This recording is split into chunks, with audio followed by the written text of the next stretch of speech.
नमस्कार प्यारे साथियों, मित्रों एवं विद्यार्थियों। मैं आपकी अपनी प्रियंका आप सभी का गीतांजलि परिवार में स्वागत करती हूँ, अभिनंदन करती हूँ। प्यारे मित्रों, हम लोगों ने मध्यकालीन भारत की एक सीरीज प्रारंभ की थी, जिसमें हम लोगों ने सबसे पहले भारत पे अरब आक्रमणों को देखा और स्पेशली हमने उस पर सिंध पे जो अभियान चला और जो मोहम्मद बिन कासिम ने सिंध के शासक ताहिर के विरुद्ध जो सिंध युद्ध किया उसको अच्छे से देखा हमने।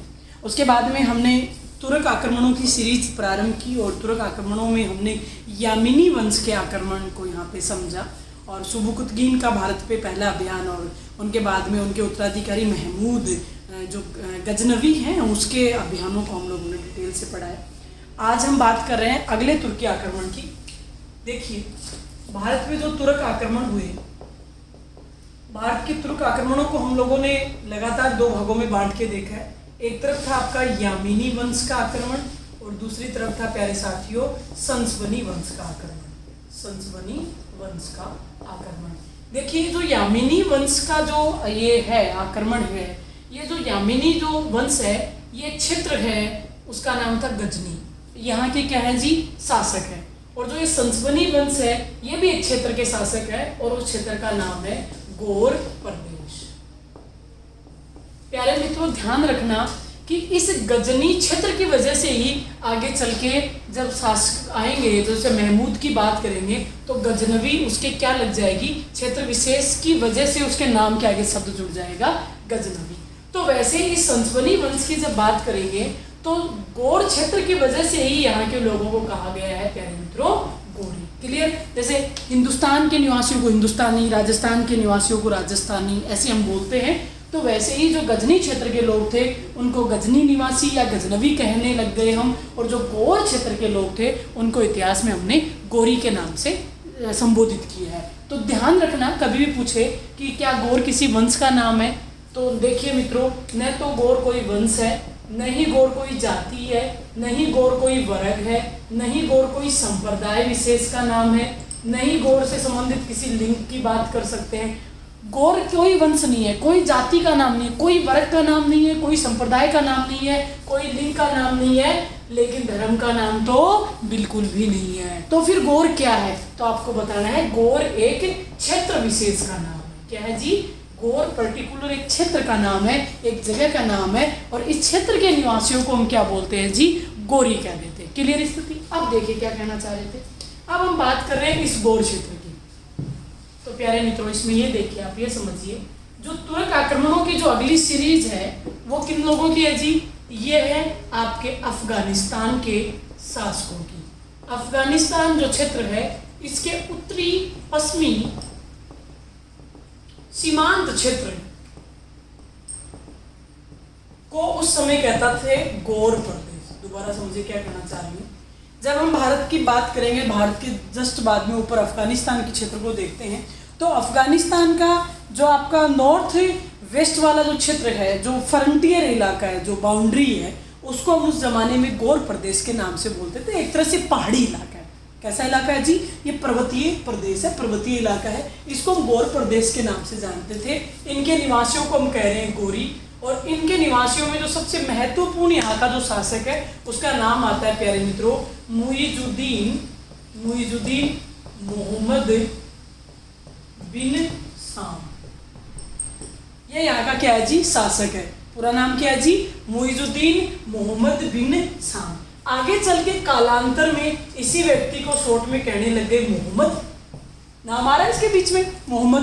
भाई पूरा नाम तो क्या है व्यक्ति का, मुइजुद्दीन मोहम्मद बिन साम, लेकिन शॉर्ट में कहने लग गए मोहम्मद। और जो ये मोहम्मद शासक था वो गौर प्रदेश का निवासी था, गौर प्रदेश का शासक था, इसलिए उसके आगे नाम जुड़ता था गौरी। और इसी को हम इतिहास में क्या बोलते हैं जी, मोहम्मद गौरी। ये नाम सबने सुना है, तो ध्यान रखना, कई बार पूछ सकता है। मोहम्मद जो गौरी था उसका जो वास्तविक नाम है वो मुइजुद्दीन मोहम्मद बिन साम है। कई बार आपसे सवाल पूछेगा कि निम्नलिखित में से किस संसवनी शासक ने हिंदुस्तान पे आक्रमण किए, फिर आपके गौरी ऑप्शन में ही नहीं आएगा। आपको वो कैसे देगा, अल्पतगीन, सुबुकतगीन, महमूद गजनवी और मोहम्मद बिन साम, इस टाइप से ऑप्शन आएगा। तो फिर मोहम्मद बिन साम से आपको मतलब मोहम्मद गौरी से ही समझना है। तो यहाँ बात करेंगे अब हम स्पेशली इस गोरी की। देखिए प्यारे मित्रों, गोरी के बारे में थोड़ा सा बताती हूँ। ये जो गोरी था, मोहम्मद गोरी, जिसको हम बार बार बोल रहे हैं, इस मोहम्मद गोरी ने सर्वप्रथम प्यारे साथियों हिंदुस्तान पे आक्रमण किया था 1175 में। इसका प्रथम आक्रमण हुआ। इस मोहम्मद गोरी ने सर्वप्रथम हिंदुस्तान पे 1175 में क्या किया है प्यारे मित्रों, आक्रमण किया। आक्रमण झेला मुल्तान में। आक्रमण किसने झेला जी? मुल्तान प्रदेश ने झेला। आपको पता है, मैंने लगातार बताया कि जिन क्षेत्रों ने ज्यादातर आक्रमण झेले हैं उनमें नाम आते हैं सिंध है, मुल्तान है, लाहौर है, तराइन है ना, करनाल है, पानीपत है। यही क्षेत्र हैं जिन लोगों ने लगातार क्या किए हैं, आक्रमणों की मार झेली है। ये आपको पता है कौन से क्षेत्र हैं? जब हम हिंदुस्तान की बात करते हैं, जब आपको ये नक्शे में कोई बताता है तो वो ये बताएगा आपको कि ये जो अपना एरिया था, देखो ये मैंने पहले की क्लासेज में भी आपको अच्छे से बताया है, आप खुद जानते हो कि ये वाला इलाका, ये तो समुद्री बाउंड्रीज है, तो समुद्री रस्तों का तो ज्ञान ही नहीं है, पता ही नहीं है। तो ये तो 1498 में आगे चल के वास्को डी गामा के द्वारा इस क्षेत्र को खोजा जाएगा, तो इसका अभी पता नहीं है। ये पूरा का पूरा विस्तृत हिमालय का क्षेत्र था, तो इधर से भी आक्रमण नहीं हो रहे। यहाँ जो गुजरात का जो दलदली क्षेत्र है, कच्छ के रण वगैरह की कोई मतलब नहीं आक्रमण का। राजस्थान की बात करें तो भौगोलिक परिस्थितियाँ थार के मरुस्थल यानी डेजर्ट की है, तो वहाँ कोई खाद्यान्न, चारा, पानी कोई व्यवस्था उपलब्ध नहीं है। तो ज़्यादातर आक्रमण हुए हैं वो हिंदुस्तान के इस क्षेत्र से, जो उत्तरी पश्चिमी सीमांत क्षेत्र था, जो सतलज, आपकी व्यास, रावी, चिनाब, झेलम आदि नदियों का जो दोआब का क्षेत्र था, जो कि बहुत उपजाऊ था, खूब सारा खाद्यान्न प्राप्त होता था वहाँ से, धान की खेती हुआ करती थी, चारे की अच्छी व्यवस्था थी, नदियों का क्षेत्र होने के कारण उपयुक्त मात्रा में वहाँ पेयजल उपलब्ध था। तो इसी क्षेत्र से ज़्यादातर आक्रमणों की मार हम लोग मध्यकालीन भारत में देख पाएंगे। तो प्यारे साथियों ध्यान रखिए, मोहम्मद गोरी ने जो पहला आक्रमण हिंदुस्तान पे किया वो सन 1175 में किया और मुल्तान के विरुद्ध किया। मुल्तान में प्यारे मित्रों करमाथी जाति का शासन था। करमाथी जाति, जाति का नाम याद रख लेना, जाति थी करमाथी जाति। और ये जो जाति, जो वंश है करमाथी वंश, ये एक मुस्लिम वंश है, मुसलमानों का वंश है। मुसलमानों जैसे होते हैं ना, पठान होते हैं, खान होते हैं, काजी होते हैं, फकीर होते हैं, जैसे मुसलमानों की होती हैं तो कास्ट होती हैं। तो उन मुस्लिम एक जाति जिसका नाम है करमाथी, यहाँ इस करमाथी जाति का यहाँ पे शासन है।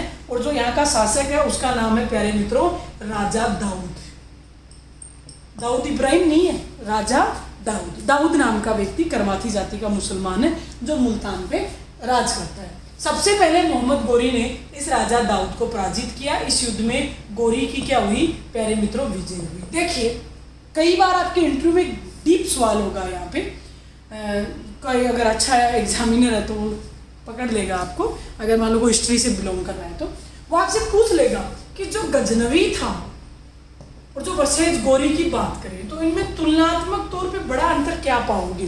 जैसे भाई ये भी विदेशी आक्रमण करता है, ये भी भाई इनमें समानता है, समानता पूछ सकता है आपसे कि गजनवी और गोरी के भारतीय जो आक्रमण हुए, भारत के विरुद्ध उन्होंने जो अभियान चलाए, उनमें आप क्या बेसिकली अंतर देखते हो और क्या समानता है। दोनों चीजें समानता है, आप दोनों को पता है, दोनों ही मुस्लिम आक्रांता है कि नहीं, दोनों ही विदेशी आक्रांता है। बोलो भाई, दोनों के दोनों मुस्लिम आक्रांता है, ये भी मुस्लिम है, ये भी मुस्लिम है। दूसरा, दोनों ही तुर्क जाति के, ये तुर्क जाति के अमीनी वंश का, ये तुर्क जाति के संसवनी वंश का है। तीसरा, दोनों ही विदेशी आक्रांता है, बाहर से आए हैं हिंदुस्तान पे अटैक करने के लिए। बोलो बात सही है कि नहीं। अगला, ये आराम से कहा जा सकता है कि इन दोनों का ही जो युद्ध के पीछे तो महत्वपूर्ण उद्देश्य था वो धन धान्य की लूट करना था, संसाधनों की प्राप्ति करना था, अत्यधिक पूंजी और धन की प्राप्ति करना था। बोलो सही है कि नहीं। दोनों ही कुशल योद्धा थे, ये भी कह सकते हैं, दोनों ही क्या है जी, कुशल योद्धा। ये तो इनमें समानता है। अगर बात करें असमानताओं की तो पहली जो बड़ी असमानता है, देखो वैसे तो हजारों असमानताएं हैं, लेकिन जो मोटा मोटी एक असमानता आपको याद रखनी है वो ये है, जहां गजनवी था वो बुद्ध शिकन को फॉलो करता है ना, बुद्ध शिकन।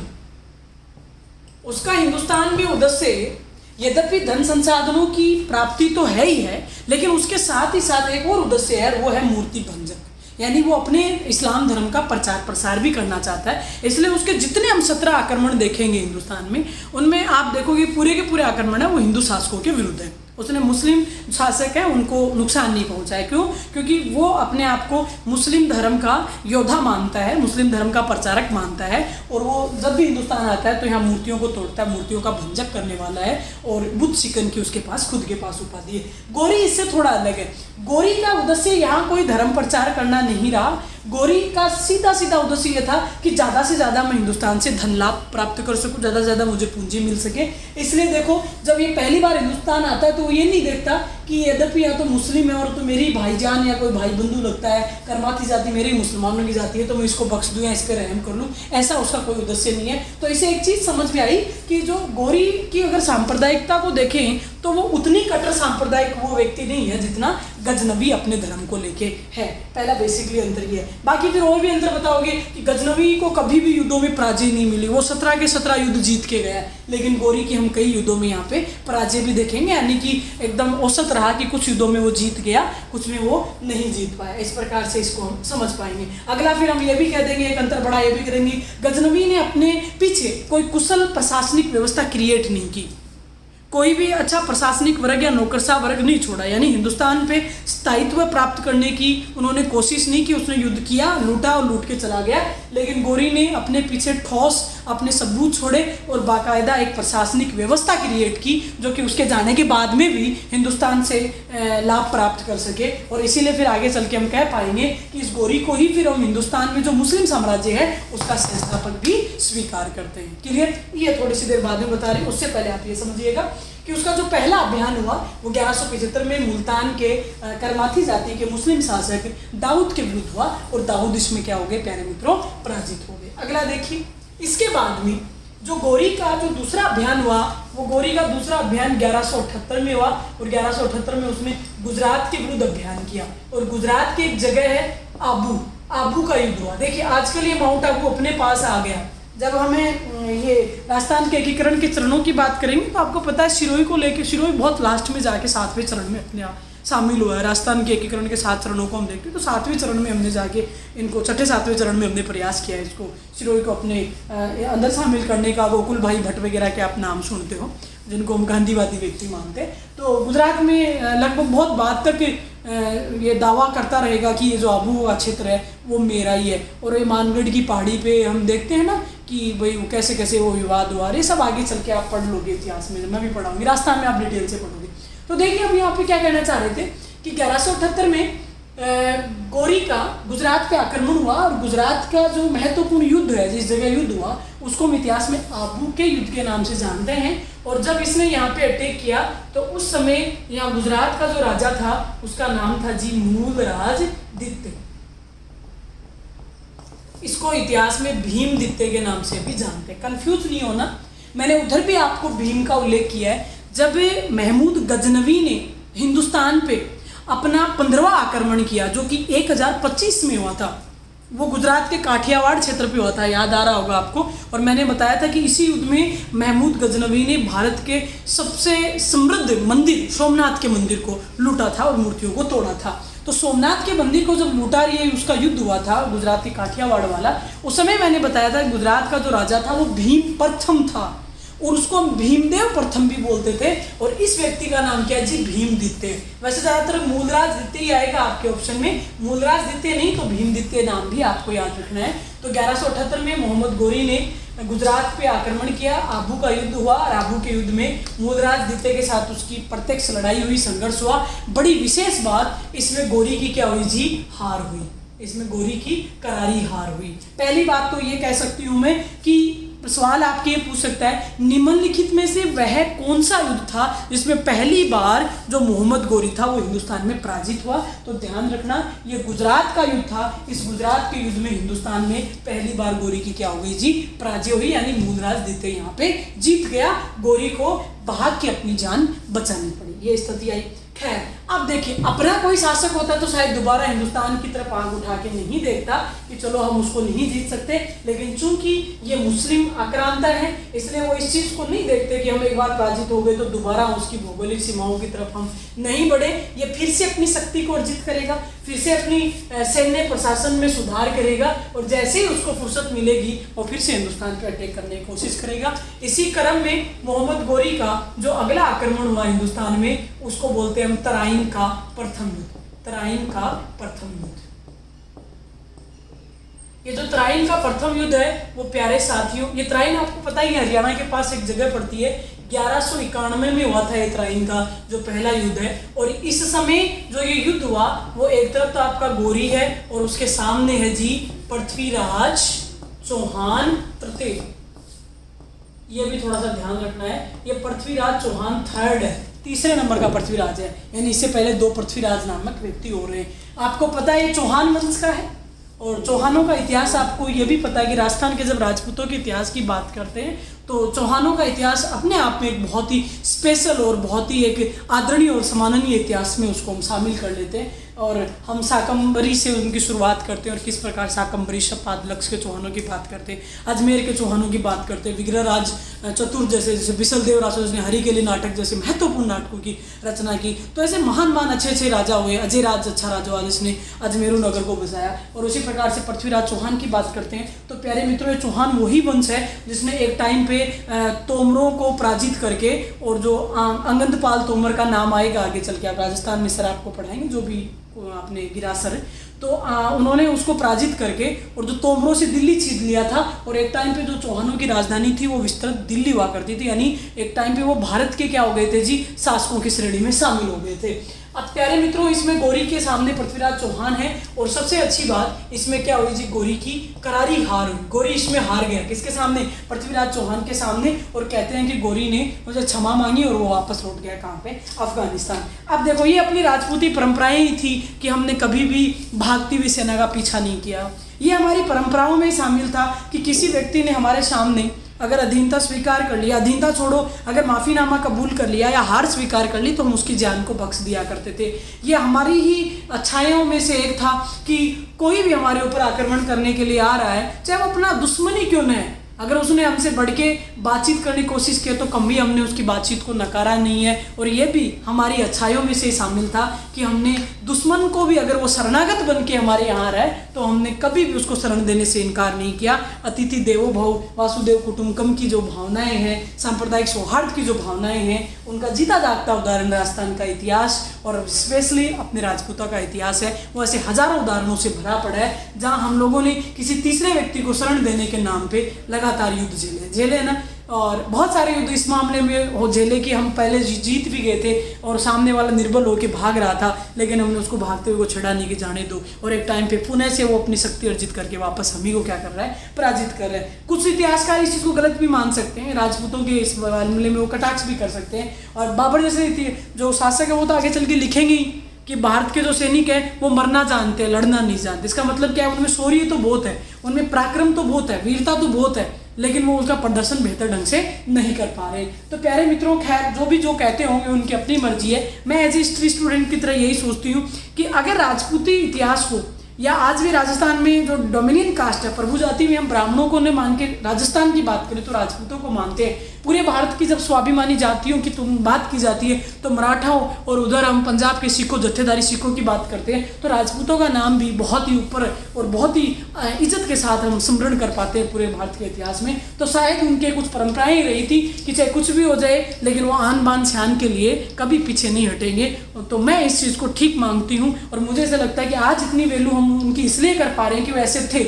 शायद वो उसके अपोजिट होते तो शायद कभी हम उनको इतना याद करते ही नहीं। खैर, यहाँ गोरी की पराजय हुई। कई बार ये भी आप देख पाओगे जब आगे चल के बहुत सारे इतिहासकार इतिहास लिखेंगे, जैसे जैनक को हम लिखेंगे, जैनक को आप पढ़ोगे, और जैसे कि आपका पृथ्वीराज रासो, आप चंद्रबरदाई का जो महत्वपूर्ण ग्रंथ है उसको देखोगे, जैनक का पृथ्वीराज विजय जब हम पढ़ेंगे तो वो ये कई बार कई जगह उल्लेख किया कि कई मुद्दों पे और कई ऐसे चीज़ें हुई, कई बार इतना टाइम हुआ, ऐसे अवसर आए जब गौरी ने इनके सामने, चौहान के सामने क्षमा मांगी और चौहान ने बड़े हृदय का परिचय देते हुए उसको माफ कर दिया कि जा जी ले अपनी जिंदगी। खैर चलिए, यहाँ गौरी पराजित हो गया, गौरी भाग गया। हम पीछे से भूल गए कि वापस गौरी कभी लौट के आएगा, हम मनोरंजन में व्यस्त हो गए। हम एकदम ये मान लो कि हम उस चीज़ से, उस विरोध से या आगामी आने वाली जो संभावित जो हमारे ऊपर हमला है उससे हम बेखबर थे और हम अपनी ज़िंदगी को अपने हिसाब से निजी ढंग से जीते आ रहे थे। और कहते हैं कि इतने में ही अगले ही साल तराइन का द्वितीय युद्ध का खतरा हमारे ऊपर मंडराने लगा। और जो तराइन का द्वितीय युद्ध था वो प्यारे मित्रों 1192 में हुआ। सामने फिर लौट के आ चुका है गौरी और दूसरी तरफ कौन आपका चौहान तृतीय, पृथ्वीराज चौहान तृतीय। प्यारे साथियों, कहते हैं कि संभावित इस हमले से पूरी अपनी जो चौहान सेना थी वो पहले से पता ही नहीं था कि ऐसा हो जाएगा। और कहते हैं कि गौरी ने उस चीज़ को इतना सीरियस लिया था कि 1 साल तक कहते हैं गौरी ने वस्त्र भी नहीं बदले, यहाँ तक भी उल्लेख मिलता है। मुस्लिम इतिहासकार लिखते हैं कि जब गौरी अफगानिस्तान लौट गए तो वो लगातार एक ही सपना देखते थे कि जब तक मैं वापस से पृथ्वीराज चौहान को पराजित नहीं कर देता चैन की सांस नहीं लूँगा। और कहते हैं कि उसने वस्त्र त्यागे ही नहीं अपने, वो उन्हीं वस्त्रों में पुणे से जाके सैनिक प्रैक्टिस में लग गया, वो सेना के प्रशिक्षण में लग गया। और यहाँ तक भी उल्लेख मिलता है कि धीरे धीरे जो कपड़े थे वो मेले कुचूले होके गढ़ के अपने आप शरीर से चीतड़ों की तरह गिर गए, टूट गए, फूट गए, फट गए, ऐसे हो गए। लेकिन गौरी ने अपने वस्त्र नहीं त्यागे, तो एक डेडिकेशन था। ये चीज़ के लिए मैं हमेशा मानती हूँ कि मुस्लिम शासकों में इस चीज़ को लेके बहुत डेडिकेशन रहा है कि अगर वो किसी चीज़ को मान ली कि हमको ये करके दिखाना है तो वो उसके लिए फिर सब कुछ भूल जाएंगे, घर परिवार मोह माया कुछ नहीं आ रहा। कि गौरी इवन 1 साल तक खेमे में पढ़ा रहा, जो सैनिक खेमा उसे में पढ़ा रहा और सैनिक प्रशिक्षण को उसने चालू रखा। खैर इस युद्ध में देखिए परिस्थितियाँ बदली और इस युद्ध में जो क्योंकि संभावित खतरे से हम पहले रूबरू नहीं थे और इसमें क्या हो गया जी, गौरी विजयी हो गया। गौरी क्या हो गया, विजयी हो गया। खैर अब देखो जो नोट में बात लिख रही हूँ क्या ये सही है, मुझे बताना एक बार कि इस तराइन के द्वितीय युद्ध ने, तराइन के सेकंड युद्ध ने मुसलमानों के लिए सदा सदा के लिए दिल्ली के दरवाजे खोल दिए, दिल्ली के दरवाजे खोल दिए। बोलो सही है भाई, दिल्ली भारत की राजधानी हो सकती है, सेंटर में था, सबसे महत्वपूर्ण क्षेत्र था। इससे पहले जितने भी लोग आए वो दिल्ली तक नहीं पहुंच पा रहे हैं। दिल्ली को उन्होंने लूटा ऐसा नहीं है, लेकिन डायरेक्ट तौर पे उन्होंने दिल्ली से कोई राजगद्दी या सिंहासन क्रिएट नहीं किया। लेकिन ये तराइन का द्वितीय युद्ध ही था प्यारे मित्रों, जिसने जो विदेशी आक्रांता और जो मध्यकालीन जो विदेश के जो मुसलमान हैं उनके लिए हमारी दिल्ली के दरवाजे हमेशा के लिए क्या कर दिए जी, ओपन कर दिए। क्यों? क्योंकि जो शासक पराजित हुआ पृथ्वीराज चौहान थे वो कहाँ का राजा था जी, दिल्ली का भी राजा था, दिल्ली का राजसिंहासन उनके पास था। पृथ्वीराज चौहान तृतीय का पराजित होने का मतलब ये था कि दिल्ली अब घुटने टेक चुका है किसके सामने, इस मोहम्मद घोरी के सामने। मोहम्मद घोरी का आधिपत्य स्थापित हो गया है दिल्ली में। ये बात आई। आगे देखिए अगली जो विशेष बात है, इसके बाद में इसका युद्ध क्रम आगे चलता रहा और ये अगला युद्ध करता है 1194 में, और उस युद्ध को हम इतिहास में बोलते हैं प्यारे मित्रों चंदावर का युद्ध। कौन सा युद्ध है? उसके बाद में इसने किया चंदावर का युद्ध। चंदावर का युद्ध 1194 में हुआ है मित्रों, और ये जो युद्ध हुआ वो हुआ था जी कन्नौज के विरुद्ध। कन्नौज में उस टाइम गढ़वाल वंश की राजगद्दी थी और गढ़वाल वंश का राजा था जयचंद्र गहड़वाल। इसको गढ़वाल बोल देते हैं, वैसे सही नाम ये क्या है जी, गहड़वाल है। दोबारा याद रख लीजिए कि तराइन के द्वितीय युद्ध में विजय प्राप्त करने के बाद में मोहम्मद घोरी का जो अगला आक्रमण हुआ वो चंदावर का युद्ध था। चंदावर जगह का नाम है, चंदावर कन्नौज का क्षेत्र है, कन्नौज के विरुद्ध हुआ। कन्नौज में उस टाइम गढ़वाल वंश का शासन था और गढ़वाल वंश के राजा जयचंद्र गहड़वाल थे, वो यहाँ के शासक थे। इस चंदावर के युद्ध में जयचंद्र गहड़वाल पराजित हुए और इस युद्ध में क्या हुआ जी, घोरी की विजय हुई। जयचंद्र गहड़वाल की कहानी आप लोगों ने सबने सुनी है। पृथ्वीराज चौहान तृतीय और संयोगिता वाला प्रेम प्रसंग आपने सुना होगा, किस प्रकार से वो जयचंद्र गहड़वाल के अच्छे संबंध नहीं होते पृथ्वीराज चौहान से। जो उसका स्वयंवर हो रहा है तो उसके लिए एक वो ऐसे उसकी मूर्ति बना के खड़ी कर देते हैं दरवाजे पे पत्थर की, और किस प्रकार से संयोगिता उस मूर्ति के गले में वरमाला डाल देती है। ये वही जयचंद्र गहड़वाल है जो कि उसके पृथ्वीराज चौहान तृतीय क्या लगते हैं जी, ससुर लगते हैं। खैर ये भी इस युद्ध में पराजित हो गए। इस प्रकार ये इनकी कुछ महत्वपूर्ण विजय है हिंदुस्तान में। खट्टी मिट्टी विजय नहीं, कुछ में वो हारा कुछ में वो जीता, लेकिन अल्टीमेटली हारने के बाद में उसने एक चीज़ सीखी कि मैं वापस तब तक प्रयास करता रहूँगा जब तक वापस उस क्षेत्र को प्राप्त नहीं कर लेता। तो वो तो स्वामी विवेकानंद वाली उस बात पे चल रहे हैं कि उठो जागो और तब तक मत रुको जब जब तक आप सफलता हासिल नहीं कर लो। खैर, लेकिन ये पृथ्वी विवेकानंद जी से बहुत पहले है। चलिए आगे बात देखिए क्या कहना चाह रहे थे। आगे चल के प्यारे मित्रों 1206 में दम्मेक एक स्थान है, दम्मेक है वो लाहौर के पास पड़ता है। और लाहौर आपको पता है कहाँ पड़ता है?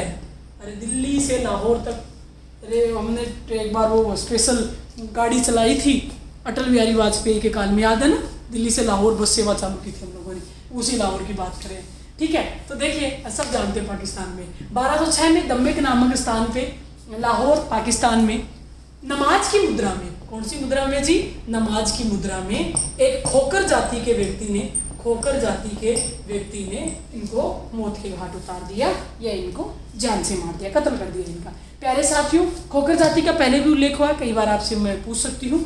खोकर जाति का उल्लेख हमने महमूद गजनवी में पढ़ा है। महमूद गजनवी का जो हिंदुस्तान पे अंतिम आक्रमण था, 17वां आक्रमण जो 1027 में हुआ था, वो सिंध के खोकर जाति के जाटों के विरुद्ध हुआ था। चूँकि बेचारे वो एकदम सीधे साधे और एकदम ग्रामीण प्रवेश की जाति है, एकदम पशुपालन या कृषि आधारित जाति है, तो उनको इतना पता नहीं है कि हमारे को जो पराजित किया था वो गजनवी था, गोरी था। उनके नज़र में तो क्या थे, वो मुसलमान था, वो नहीं जानते कौन सा मुसलमान था। तो कहते हैं खोकर जाति का व्यक्ति था, वो उस बात से बहुत खफा था कि हमारे को इतना बुरे तरीके से उन्होंने बेरहमी से हमारे विद्रोह को कुचला था और हमारे ऊपर अत्याचार किए थे, हमारा शोषण किया था, हम बदला लेंगे। और उसने बदला लिया, और बदला किसके साथ लिया भाई? इसका कोई निर्दोष है, इसका इतना कोई लेना देना नहीं है इस क्षेत्र से, लेकिन फिर भी उस खोकर जाति के व्यक्ति ने नमाज की मुद्रा में इसको मार दिया।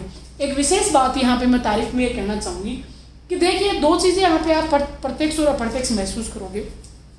नमाज की मुद्रा हो या मंदिर में हम किसी भी स्थिति में होते हैं, तो प्यारे चित्रों एक बार अगर कोई क्रिमिनल व्यक्ति भी होता है ना, इवन उसने कोई क्राइम किया है, इवन उसने किसी को जान से मार दिया है, उसके ऊपर हत्या का केस है, इवन उसको फांसी हो चुकी है, ये भी मान लो, अगर वो मंदिर में है या मस्जिद में है, गुरुद्वारे में है या चर्च में है, तो जो भी अपना प्रशासन है, चाहे वो पुलिस प्रशासन ही हो, वो उसको हाथ नहीं लगाता है, वेट किया जाता है। क्यों? क्योंकि भगवान का जो घर है, मंदिर हो चाहे मस्जिद हो चाहे गिरजा हो, उनको हम बहुत ही ये मान के चलो पवित्र जगह मानते हैं और ये सोचते हैं कि उनको नापाक नहीं करना चाहिए।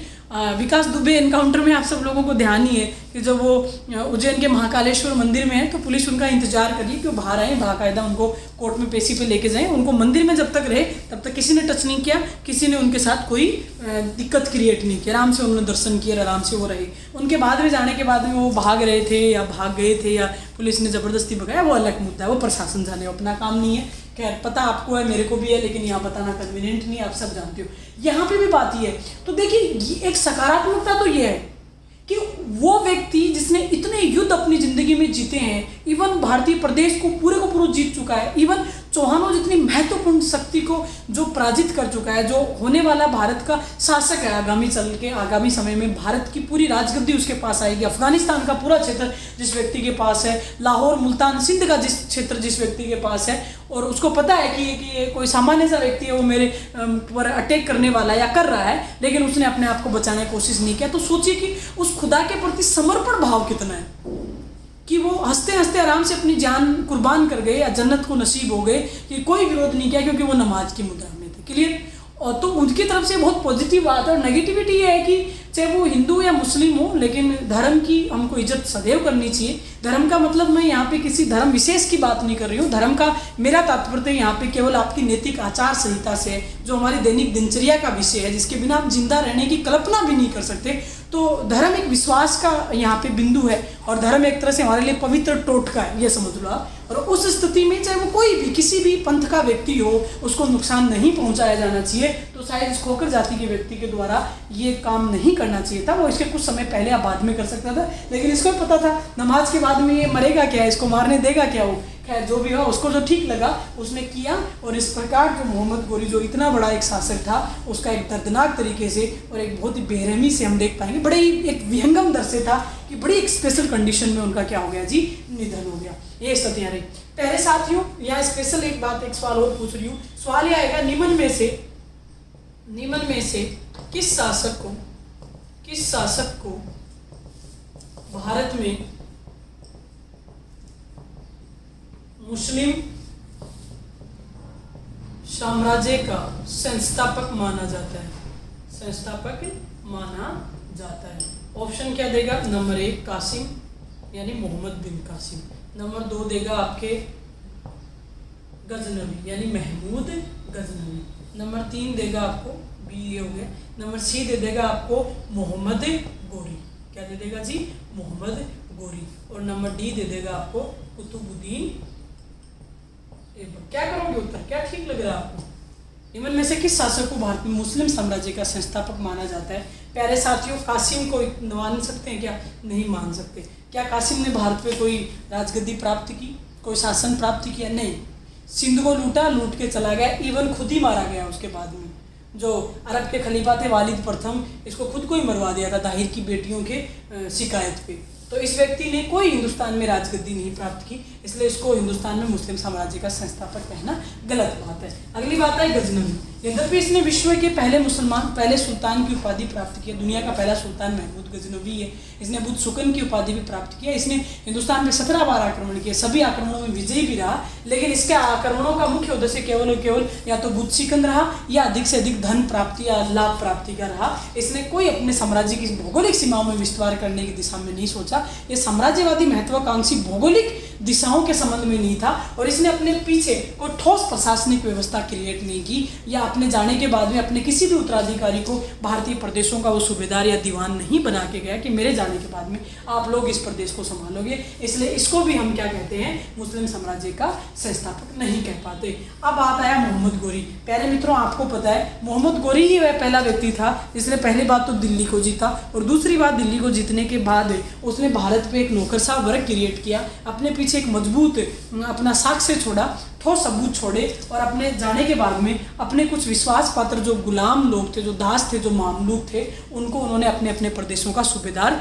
नियुक्त किया, जिन्होंने गोरी की मृत्यु के बाद में पर्टिकुलर प्रदेश को संभाला। इस प्रकार से अगर हिंदुस्तान की पृष्ठभूमि की बात करें तो इस पर्सपेक्टिव में मोहम्मद गोरी को ही भारत में मुस्लिम साम्राज्य का संस्थापक माना जाता है। लेकिन अगर पूछ ले कि दिल्ली के मुस्लिम साम्राज्य का संस्थापक कौन है, तो फिर आपका यह उत्तर गोरी नहीं, फिर क्या हो जाएगा? कुतुबुद्दीन ऐबक हो जाएगा। क्यों? क्योंकि जो पहला दिल्ली का सल्तनत जो काल था और जिसका पहला वंश था दास वंश, उसका संस्थापक कुतुबुद्दीन ऐबक जरूर है, दिल्ली के गुलाम वंश का संस्थापक जरूर है, लेकिन पूरे के पूरे मुस्लिम साम्राज्य का संस्थापक कुतुबुद्दीन ऐबक नहीं। कुतुबुद्दीन ऐबक का जो स्वामी है मोहम्मद गोरी वो है। तो ध्यान रखना, मुस्लिम साम्राज्य का संस्थापक आपसे पूछता है तो आपको लगता है कि सल्तनत काल, और सल्तनत काल का पहला शासक था वो हिंदुस्तान में गुलाम वंश का राजा कुतुबुद्दीन ऐबक था, तो आप ये कहते हो सुल्तान कुतुबुद्दीन ऐबक ही भारत में मुस्लिम साम्राज्य का संस्थापक है, जो कि गलत है।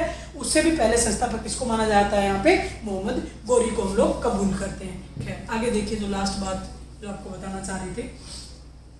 प्यारे मित्रों, कहते हैं कि गोरी के खुद के संतान नहीं थी, खुद के बच्चे नहीं थे, इसलिए उसने क्या किया अपने अंत समय में अपने जो विश्वास पात्र जो उसके सैनिक थे, जो उसके दास थे, जो उसके गुलाम थे, जिनको मामलूक, हबीबुल्लाह जैसे इतिहासकारों ने उनको मामलूक का नाम दिया है, उन लोगों को अपने साम्राज्य की भौगोलिक सीमाओं का उसने क्या बना दिया था जी? सूबेदार बना दिया था। यानी भाई जो छोटे छोटे बच्चों को खरीदा, एक क्षेत्र से किसी भी क्षेत्र से उसने खरीद लिया, पाल पोस के बड़ा किया, सेनापति के योग्य पद तक पहुंचाया और आगे चल के फिर अपने जो सबसे विश्वास पात्र जो दास थे, जो बच्चे थे, उनको अपने साम्राज्य का उन्होंने सूबेदार बनाया। तो इस प्रकार ही गोरी का हम इतिहास में देख पाएंगे कि एक तो नाम आता है गयासुद्दीन मोहम्मद गोरी, गयासुद्दीन महमूद गोरी, कई बार मोहम्मद गोरी भी बोल देता है, गयासुद्दीन मोहम्मद गोरी, पर ये महमूद नाम थी, गयासुद्दीन महमूद गोरी।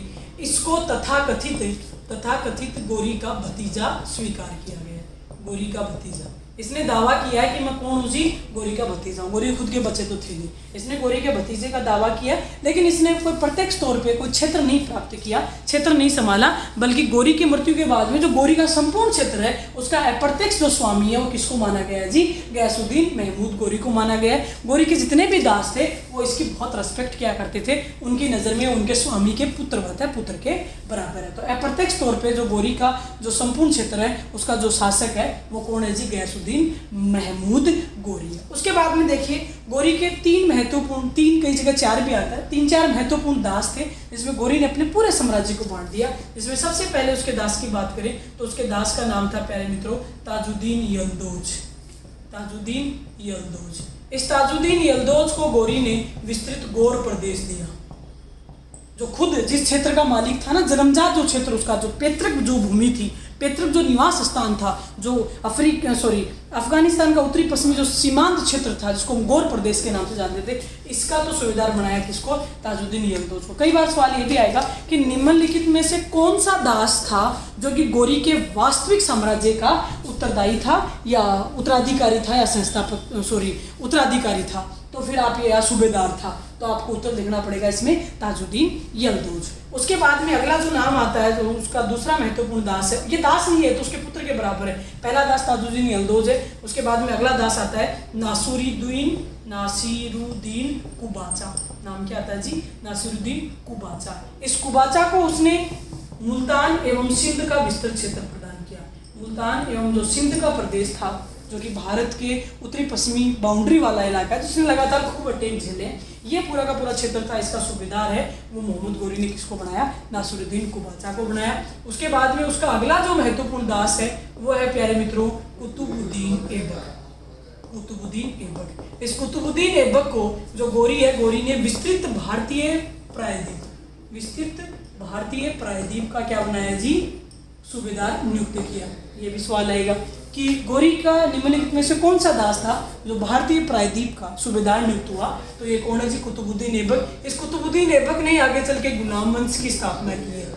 इसी को हम हिंदुस्तान में सल्तनत वंश का संस्थापक भी कबूल करते हैं। ये रहा। और उसके बाद में एक दास का नाम और आता है, जिसका नाम था प्यारे मित्रों ताजुद्दीन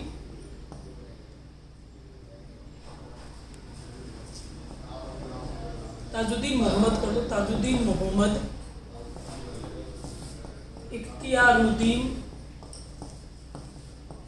बख्तियारुद्दीन खलजी, इसका नाम आता है। देखिए, पहला मैंने बताया था गयासुद्दीन महमूद गौरी, जो उसका तथाकथित भतीजा ही है। उसके बाद में उसके दासों की बात करते हैं। 3 दास तो आप सभी किताबों में पढ़ोगे। पहला दास ताजुद्दीन यलदौज जो गौर प्रदेश का सूबेदार है। उसके बाद में आता है नासिरुद्दीन कुबाचा जो कि मुल्तान और सिंध का सूबेदार है। उसके बाद में आता है कुतुबुद्दीन ऐबक जो विस्तृत भारतीय प्रायद्वीप का सूबेदार है और आगे चल के गुलाम वंश का संस्थापक भी है। और जो लास्ट का जो उसका एक और दास का नाम आता है, उसका नाम था ताजुद्दीन मोहम्मद इख्तियारुद्दीन बख्तियारुद्दीन खलजी। क्लियर? और जो ताजुद्दीन मोहम्मद इख्तियारुद्दीन बख्तियारुद्दीन जो खलजी था, इसने क्षेत्र दिया था जी बंगाल का विस्तृत क्षेत्र। और इसी व्यक्ति ने बंगाल की राजधानी बनाई थी लखनौती। बंगाल की राजधानी लखनौती बनाई और लखनौती में कुछ समय तक इसे बख्तियारुद्दीन खलजी ने राज किया। आगे चल के आपको ये बताऊंगी कि प्यारे मित्रों, जब हम गुलाम वंश को पढ़ेंगे फिर ये कुतुबुद्दीन ऐबक आएगा। फिर कुतुबुद्दीन ऐबक के बाद में उसका दास है जिसका नाम है इल्तुतमिश। वो जब शासक बनेगा तो इल्तुतमिश फिर सबको पराजित कर देगा। इल्तुतमिश ताजुद्दीन यलदौज को भी पराजित कर देगा, नासिरुद्दीन कुबाचा को भी पराजित कर देगा, बख्तियारुद्दीन खलजी को भी पराजित कर लेगा और पूरा का पूरा जो गौरी का जो क्षेत्र था उसके ऊपर अधिकार कर देगा। तो कई बार ये भी सवाल आएगा कि मोहम्मद गौरी के बाद में वह पहला सल्तनतकालीन शासक कौन था या पहला मुस्लिम शासक कौन था जिसने गौरी के संपूर्ण क्षेत्र और इवन उससे भी आगे बढ़ के अपनी साम्राज्य को विस्तार किया? तो हम इल्तुतमिश का नाम लेंगे, वो कल की क्लास में देखेंगे। लास्ट बात आपको जो बतानी है वो ये है कि इस मोहम्मद गौरी के द्वारा हिंदुस्तान में कुछ मुद्राएं जारी की गई व्यापारिक सुलभता के लिए, आयात निर्यात की सुगमता के लिए, और उनमें 3 प्रकार के चित्र अंकित थे। सबसे पहले उस पर उसने बैल की आकृति की मुद्राएं डाली। बैल, गाय भी बोल सकते, नंदी शब्द लिया गया है। वैसे नंदी किसको कहा गया है? गाय को कहा गया है। और आप सभी जानते हो कि हमारे वैदिक काल से ही, चाहे हम ऋग्वैदिक काल की बात करें या उत्तर वैदिक काल की बात करें, गाय को बड़ा सम्माननीय माना गया है। और वैदिक काल में गाय के लिए जघन्य शब्द का यूज किया गया है। जघन्य यानी जो मारने योग्य नहीं हो, और अगर किसी व्यक्ति ने ये पाप किया है तो उसको मृत्यु दंड से भी कोई बुरी सजा होती है तो वो उसको दी जानी कबूल की गई है। तो एक तो नंदी की आकृति के उन्होंने सिक्के जारी किए। इसके बाद में उन्होंने शिव की आकृति के सिक्के जारी किए। और आपको पता है वैदिक काल में गाय के बाद में सबसे महत्वपूर्ण स्थान जिस रहस्यात्मक प्राकृतिक शक्ति को दिया गया वो शिव, जिसको चाहे रुद्र के रूप में देख लो या वर्तमान शिव भगवान के रूप में देख लो, शिव का ही है। आपको पता है इवन इससे भी पहले की बात करूं तो ये मोहनजोदड़ो, जब हम बात करते हैं सिंधु घाटी सभ्यता की, तो हम देखते हैं कि मोहनजोदड़ो काल में भी पशुपतिनाथ शिव की हमको एक मुद्रा